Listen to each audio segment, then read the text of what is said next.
Baada ya mchezo wetu wa jana dhidi ya Tunisia, mchezo wa kumaliza hatua ya makundi katika AFCON ya 2025 na timu yetu kufanikiwa kufuzu kwenda kwenye hatua ya 16 bora, kikosi leo kinafanya mazoezi ya kurejesha miili kwenye utimamu kwa maana ya recovery, na baada ya hapo tutaendelea na maandalizi mengine baada ya siku ya leo. Lakini kikubwa ni kwamba kambi iko shwari, iko imara kabisa kuelekea kwenye mchezo wetu ambao wanafuata wa hatua ya 16 bora, hatua ambayo tumefuzu kwa mara ya kwanza katika historia ya taifa letu la Tanzania.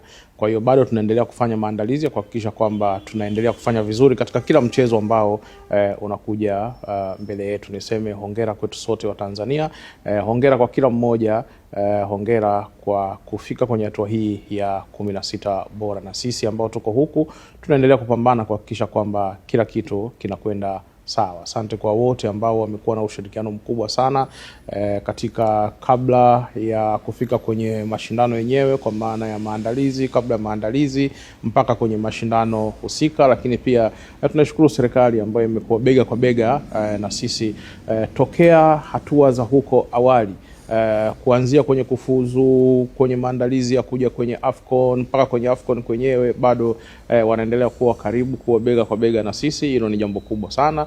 Lakini tunawashukuru wa Tanzania pia ambao wamekuwa sehemu ya kuhakikisha kwamba kila kitu kinakwenda vizuri, kwa support yao kubwa, hamasa ambayo wanaendelea kuitoa. Lakini hongera pia kwa wachezaji, benchi la ufundi na viongozi wote ambao wako hapa Morocco kuhakikisha kwamba kila kitu kinakwenda sawa.